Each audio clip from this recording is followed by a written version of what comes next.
आज हम लोग पढ़ेंगे डेंसिटी का कैलकुलेशन, ठीक है ना। रेडियस रेशियो क्लियर है। उसके बाद का टॉपिक है calculation of density of unit cell. तो डेंसिटी ऑफ यूनिट सेल का फॉर्मूला कैसे आता है थोड़ा वो भी बताएंगे, बोर्ड एग्जाम में वो आता है। और डेंसिटी से फिर न्यूमेरिकल वो तो कंपटीशन में भी रहता है, बोर्ड एग्जाम में भी रहता है, ठीक है। तो आज का जो हेडिंग होगा वो calculation of density of unit cell होगा।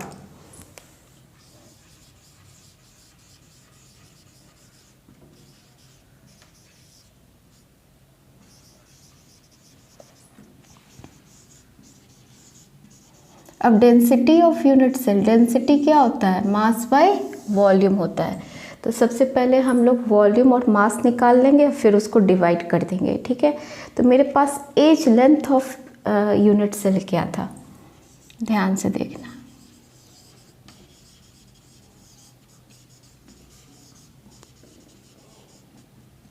हम लोग ज़्यादातर सब एज लेंथ जो है वो या तो पिकोमीटर या नहीं तो नैनोमीटर में लेके चल रहे थे। तुम थोड़ा सा पिकोमीटर से दिखा रहे हैं तुम लोग को, ठीक है ना। ए पिकोमीटर सपोज है, एक पिकोमीटर में कितना सेंटीमीटर होता है? 10⁻⁻10 सेंटीमीटर होता है। तो इसको हम लोग लिख सकते हैं ए × 10⁻⁻10 सेंटीमीटर, ठीक है। तो ये एज लेंथ जो है वो ए पिकोमीटर हो गया। अब देखो volume of unit cell, volume of unit cell. तो वॉल्यूम क्या होता है? ए क्यूब होता है ना, ए क्यूब। तो इसका क्यूब कर दोगे तो क्या हो जाएगा? ए क्यूब × 10⁻⁻30 सेंटीमीटर क्यूब। वॉल्यूम आ गया। अब क्या करें? मास ऑफ यूनिट सेल में आते हैं, ठीक है ना। तो देखो मास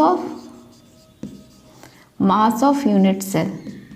तो मास ऑफ यूनिट सेल का फॉर्मूला है number of atoms in unit cell into mass of each atom, mass of each atom। ये भी थोड़ा सा ध्यान से देखना, ठीक है ना। कंपटीशन वाला भी बच्चे थोड़ा ध्यान से देखना, यहाँ से भी क्वेश्चन आ सकता है कि मास ऑफ ईच एटम निकालने का, तो थोड़ा ध्यान से इसको देखना है, ठीक है ना। मास ऑफ ईच एटम हो गया, ठीक है। अब उसके बाद है ना हम लोग number of atoms of unit cell को जेड से शो करते हैं और मास ऑफ ईच एटम को स्मॉल एम से। तो हम अब मास ऑफ ईच एटम को आगे तोड़ रहे हैं, ठीक है ना। मास ऑफ ईच एटम, तो मास ऑफ ईच एटम होता है एटॉमिक मास और molar mass divided by Avogadro number.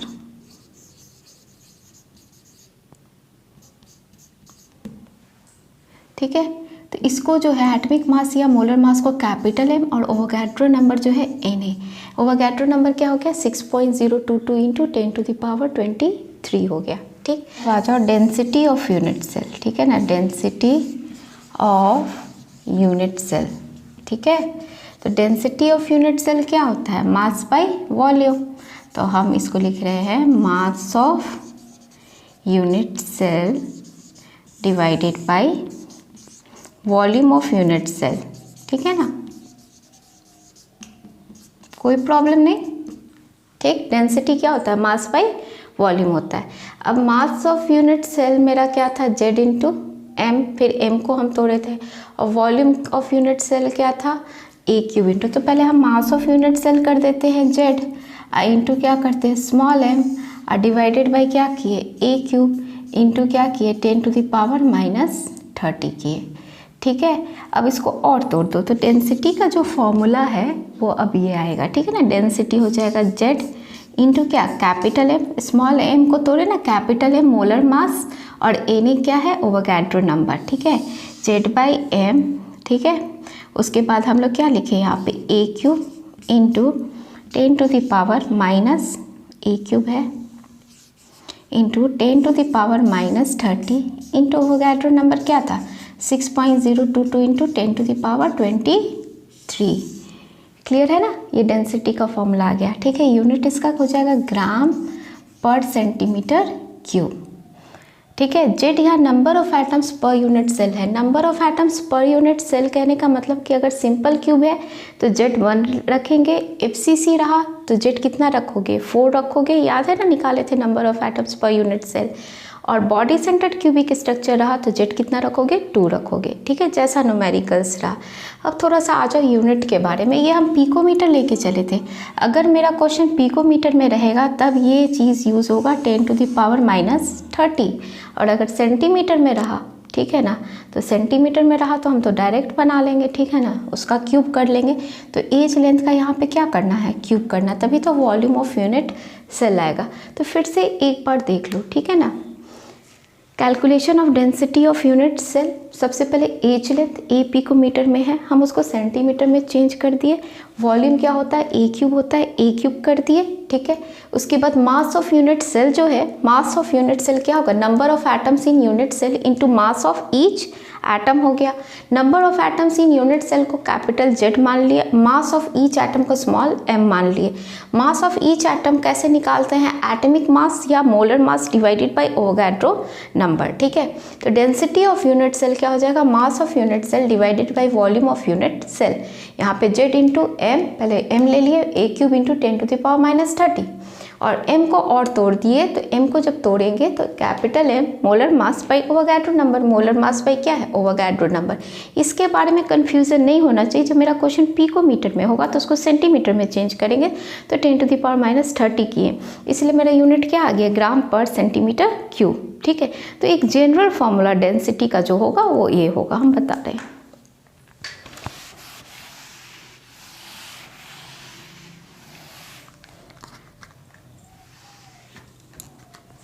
क्या हो जाएगा मेरा formula, density is equal to Z into M divided by A cube into Avogadro number.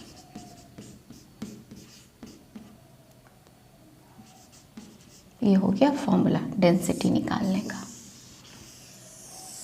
ठीक। और जेड के बारे में जान लो थोड़ी। अगर सिंपल क्यूब रहा तो जेड रहेगा 1, BCC रहा बॉडी सेंटर्ड क्यूबिक स्ट्रक्चर, तो जेड क्या होगा 2। याद है ना, number of atoms per unit cell, simple cube में क्या था 8 × 1/8, बॉडी सेंटर में क्या था 8 × 1/8 + 1, ठीक है ना, बॉडी सेंटर्ड का, बॉडी सेंटर्ड क्यूबिक स्ट्रक्चर। अब फेस सेंटर्ड क्यूबिक स्ट्रक्चर में क्या था तुम्हारा, क्या कहते हैं 8 × 1/8 + 6 × ½ तो क्या हो जाएगा FCC का जेड 4, ठीक है। इससे तुम्हारा सारा क्वेश्चन डेंसिटी का बन जाएगा, ठीक है।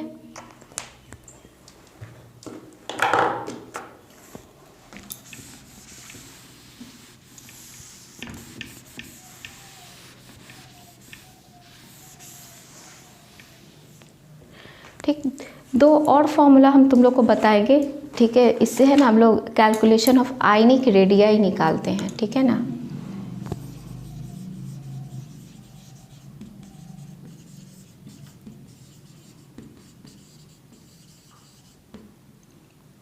अगर FCC रहा, ठीक, तो FCC जो भी रहा, ठीक है ना, उसको रॉक सॉल्ट लाइक स्ट्रक्चर बोलते हैं। क्या बोलते हैं, रॉक सॉल्ट लाइक स्ट्रक्चर।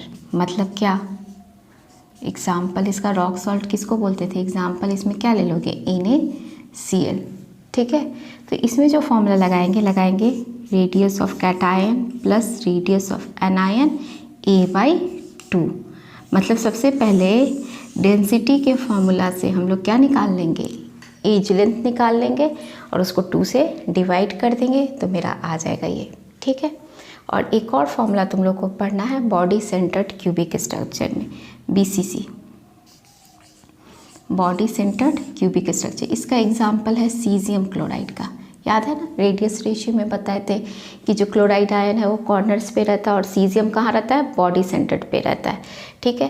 तो इसका फॉर्मूला हो जाएगा radius of cation plus radius of anion √3/2a, ठीक है। तो ये 2 फॉर्मूला तुम लोग को जानना है एक्स्ट्रा, ठीक है।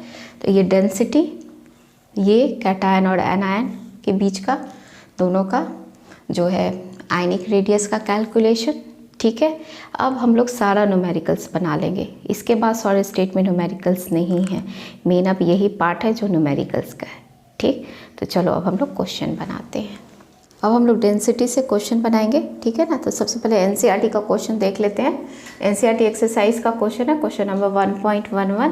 क्वेश्चन जरा देखो, ये क्वेश्चन बोर्ड एग्जाम में आया हुआ भी, सीबीएसई बोर्ड में आया हुआ भी है क्वेश्चन। तो देखो क्वेश्चन है, सिल्वर क्रिस्टलाइजेस इन एफसीसी लैटिस। हमको यहाँ नोट करना है कि कौन सा लैटिस है, एफसीसी लैटिस है। क्लियर है। If edge length of the cell is 4.07 into 10⁻⁻8 centimetre में है, ठीक है ना। डेंसिटी इज इतना दिया हुआ, density calculate the atomic mass of silver. तो सबसे पहले हम लोग है ना, डेंसिटी का क्या फॉर्मूला था, density is equal to Z into M, centimetre में है ना, तो कौन सीधे डायरेक्ट लगाएंगे, ए क्यूब इंटू क्या हो जाएगा 6.022 इंटू 10⁻23, यही है ना। अब सब चीज़ गिवन है, कौन क्या है, डेंसिटी कितना दिया हुआ है 10.5 दिया हुआ है, जेड कितना रखोगे, एफसीसी है तो जेड कितना रखोगे 4 रखोगे, एम एटॉमिक मास निकालना है, कैपिटल एम निकालना है, ए क्यूब इसका क्यूब करोगे तो क्या है 4.07 इंटू 10⁻⁻8 का क्या करोगे क्यूब कर दो, ठीक है। और उसके बाद फिर किससे इसको इंटू करोगे 6.022 इंटू 10⁻23, ठीक। अब यहाँ से तुमको क्या करना है, एम निकालना है, ठीक है ना, एटॉमिक मास। तो m इज इक्वल टू तुम्हारा क्या हो जाएगा 10.5 इंटू क्या होगा 4.07 इंटू क्या होगा 10⁻⁻8 का क्यूब इंटू 6.022 इंटू 10 क्या हो जाएगा 23, ठीक है। और इसको किससे डिवाइड कर दोगे 4 से, ठीक। अब डिवाइड करोगे तो आंसर आ जाएगा 106.5। मोलर मास का यूनिट जो होता है या तो ग्राम पर मोल या नहीं तो यू, ठीक है ना। यू क्या बताता है, एटॉमिक मास बताता है, ठीक है। तो ये क्वेश्चन तुम लोग सॉल्व कर लोगे। और ये जो न्यूमेरिकल जो सॉल्व करोगे ना, तो इसको थोड़ा सा कैलकुलेशन इसका थोड़ा सा लेंदी पड़ता है, क्यों, क्योंकि हमको यहाँ पे एज लेंथ का क्या करना पड़ता है, क्यूब करना पड़ता है। तो इसको थोड़ा सा तुम लोग राउंड अप करके कर सकते हो, जैसे 4.07 है तो 4.1 ले लेना, 6.022 है तो इसको 6.02 लेके चल सकते हो, ठीक है ना। तो आंसर मेरा आ जाएगा 106.5 यू या ग्राम पर मोल, मोलर मास का जो यूनिट होता है। क्लियर है। अब चलो नेक्स्ट क्वेश्चन में आ जाओ। नेक्स्ट क्वेश्चन भी तुम्हारा एनसीईआरटी का क्वेश्चन है, क्वेश्चन नंबर 1.15 है। थोड़ा ध्यान से क्वेश्चन देखना। Copper crystallises into a FCC lattice, ठीक है ना, with edge length 3.61 into 10⁻⁻8 centimetre, so that calculated density is in agreement with its mentioned value of 8.92 ग्राम पर सेंटीमीटर क्यूब। मतलब यहाँ प्रूफ करना है कि जो डेंसिटी दिया हुआ है 8.92, ठीक है ना, उतना ही डेंसिटी आता है कि नहीं, ठीक। तो हम लोग डेंसिटी का जो फॉर्मूला है, डेंसिटी इज इक्वल टू लिखी है ना जेड इंटू एम, तो यहाँ एफसीसी है तो जेड कितना हो जाएगा 4। एटॉमिक मास कॉपर का कितना होता है 63.5, एग्ज़ाम ऐसे गिवन भी रहेगा, ठीक है। अब उसके बाद आ जाओ एज लेंथ, तो ये इसका क्यूब करोगे तो 3.61 इंटू 10⁻⁻8 का हम लोग क्या कर दिए क्यूब कर दिए, इंटू ये कितना हो जाएगा 6.022, वोगैड्रो नंबर है ना, 6.022 इंटू 10⁻23। इसको सॉल्व करना तो आ जाएगा 8.96 ग्राम पर सेंटीमीटर क्यूब। और क्वेश्चन में 8.92 दिया हुआ है तो लगभग क्या है, सेम है, ठीक है ना। तो डेंसिटी जो है वो इसका मेंशन वैल्यू जो दिया हुआ 8.92 ग्राम पर सेंटीमीटर क्यूब, इससे क्या है लगभग सिमिलर है, ठीक है। अब चलो हम लोग नेक्स्ट क्वेश्चन बनाएंगे। हम लोग नेक्स्ट क्वेश्चन ज़रा देखेंगे। ये नेट एग्ज़ाम 2013 का आया हुआ है और एकदम नहीं सोच रहे, हम बोले ना राउंड अप करके इसका कैलकुलेशन करेंगे और बढ़िया से इसका कैलकुलेशन करना है। बच्चा लोग कर लेता है, थोड़ा लेंदी है लेकिन हो जाता है, ठीक है। तो ज़रा देखना।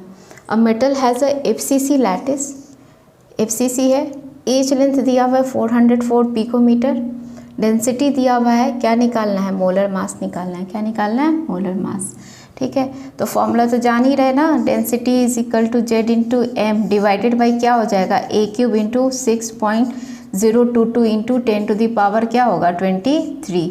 ठीक, तो अब इस पे पुट कर दो। डेंसिटी पे कितना दिया हुआ, डेंसिटी 2.72 दिया हुआ है। ठीक है, जेड FCC है तो कितना हो जाएगा 4, मोलर मास निकालना है m।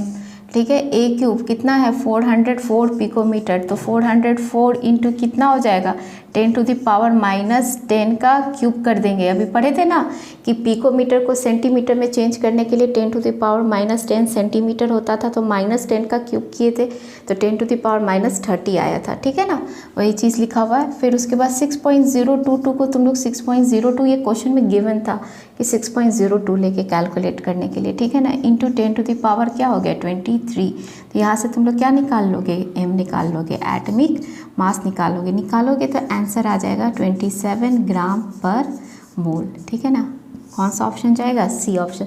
ध्यान से कैलकुलेशन करना है, देखना है ना, यहाँ पे 30 है और ये क्या है 27 है। ठीक है, तो कैलकुलेशन अच्छे से होना चाहिए। ये तुम्हारा नेट 2013 का आया हुआ क्वेश्चन था। नेक्स्ट चलो AIEEE तुम्हारा 2010 का 2010 का आया हुआ क्वेश्चन है। थोड़ा सा देखो क्वेश्चन क्या है। The edge length of FCC of ionic substances 508 picometre. बोल दिया कि FCC है, ठीक है ना, FCC का एज लेंथ कितना दिया हुआ है 508 दिया हुआ है। ठीक है, if the radius of cation का रेडियस दिया हुआ है, हमको किसका निकालना है, एनायन का। बताओ कौन सा फॉर्मूला लगाओगे, अभी सिखाए थे ना FCC के लिए, क्या था फॉर्मूला याद आ रहा है। तो देखो फॉर्मूला क्या था, radius of cation plus radius of anion is equal to क्या था, A/2 था ना ये फॉर्मूला। ठीक है, तो रेडियस ऑफ कैटायन जो है, तो रेडियस ऑफ कैटायन दिया हुआ है ना, रेडियस ऑफ कैटायन क्या दिया हुआ है 110 दिया हुआ है, 110 प्लस क्या है रेडियस ऑफ एनायन निकालना है, एज लेंथ दिया हुआ है, एज लेंथ कितना दिया हुआ है 508 दिया हुआ है। ठीक है ना, तो 508 डिवाइडेड बाई क्या करोगे 2। ठीक है, फॉर्मूला क्लियर, कोई दिक्कत नहीं ना, FCC का सिखाए थे। ठीक है, अब इसको बाद इसको सॉल्व करो तो हमको क्या निकालना है, रेडियस ऑफ एनायन निकालना है। तो रेडियस ऑफ एनायन तुम लोग निकालना, सॉल्व करोगे तो आंसर आ जाएगा B, कितना 144 पिकोमीटर। ठीक, अब चलो नेक्स्ट क्वेश्चन। नेक्स्ट क्वेश्चन जरा देखना, NCERT इंटेक्स का क्वेश्चन है ये। ठीक है, an element with molar mass दिया हुआ है, kg में दिया हुआ है। ठीक है ना, form a cubic unit cell, नहीं बताया कि क्या है, कौन सा यूनिट सेल है। एज लेंथ 405 पिकोमीटर, डेंसिटी दिया हुआ 2.7 × 10⁻³ kg पर मीटर क्यूब दिया हुआ है। ठीक है, what is the nature of unit cell. ठीक है, तो देखो यहाँ पे क्या है, पहले तो मोलर मास दिया हुआ है, मोलर मास दिया हुआ है 2.7 × 10⁻² kg पर मोल दिया हुआ है। ठीक है ना, तो इसको अगर तुम लोग ग्राम में चेंज करोगे तो हो जाएगा 27 ग्राम पर मोल। ठीक है, नहीं भी चेंज करोगे तो यहाँ पे kg सेम यूनिट है तो कट जाएगा। ठीक है, अब उसके बाद क्या दिया हुआ है, एज लेंथ दिया हुआ है, डेंसिटी जरा देखो, डेंसिटी कितना है 2.7 × 10⁻³ kg पर मीटर क्यूब। अगर इसको ग्राम सेंटीमीटर क्यूब में चेंज करोगे तो कितना हो जाएगा 2.7 ग्राम पर सेंटीमीटर क्यूब हो जाएगा। अब डेंसिटी का फॉर्मूला जो लगा देंगे, Z/m डिवाइडेड बाई क्या था A³ इंटू ओवोगाड्रो नंबर। पिकोमीटर है तो 10⁻30, इसको तो सेंटीमीटर में चेंज कर लेंगे तो कर लेंगे। ठीक है ना, 10⁻23। ठीक है ना, ये मीटर क्यूब था तो इसको मीटर में भी कर सकते थे, तो यही यूनिट चेंज कर लिए हैं। तो डेंसिटी जो है, डेंसिटी 2.7 दिया हुआ है। जेड तुमको निकालना है, नेचर ऑफ यूनिट सेल बोल रहा है, इसका मतलब ये सिंपल क्यूब है कि फेस सेंटर्ड है कि BCC है, ये निकाला। मतलब मेरा आंसर या तो 1 आना चाहिए, नहीं तो 2 आना चाहिए, नहीं तो 4 आना चाहिए। पहले से पता है ये 3 में से कोई आंसर आएगा। ठीक है, जेड है, जेड इंटू क्या हो जाएगा तुम्हारा मोलर मास कितना दिया हुआ है 27 दिया हुआ है। ठीक है, डिवाइडेड बाई A³ 405 पिकोमीटर है, इसको सेंटीमीटर में तो बताए थे ना, 10⁻⁻10 का क्या कर दोगे क्यूब कर दोगे, इंटू ओवोगाड्रो नंबर 6.022 × 10⁻23। अब ध्यान से देख लो, खुद पता चल जाएगा कि हाँ जेड जो है वो क्या आ जाएगा, कैसे। हाँ देख लो, इधर 27 है, इधर 2.7 है, केवल डेसिमल का फ़र्क है, कोई दिक्कत नहीं है। 405 का क्यूब है तो 4 का अगर क्यूब करोगे तो 4 4 जा 16, ठीक है ना, 16 इंटू 4 64, ठीक है ना, 6 और 6 है, थोड़ा सा वेरिएशन है, थोड़ा ज़्यादा है 6 से, 6 6 36, इसका मतलब तो हम तो 3 को क्रॉस कर रहे हैं, तो मेरा खुद क्या आ जाएगा, पता चल जाएगा, आंसर क्या आ जाएगा, ज़रूर 4 होगा, ठीक है ना, Z=4। सॉल्व करोगे तो 3.999 करके आएगा, नहीं तो 4.00 करके आएगा, ठीक है। तो ये कौन सा यूनिट सेल है, face centred cubic unit cell है। नेक्स्ट क्लास जो है वो बहुत इंपॉर्टेंट होगा, उसमें लॉग और एंटी लॉग है ना हम सिखाएंगे, ठीक है, और कुछ और न्यूमेरिकल्स कराएंगे, फिर लास्ट में खाली थ्योरी बचा है तुम लोग को इसमें करने के लिए, ठीक है।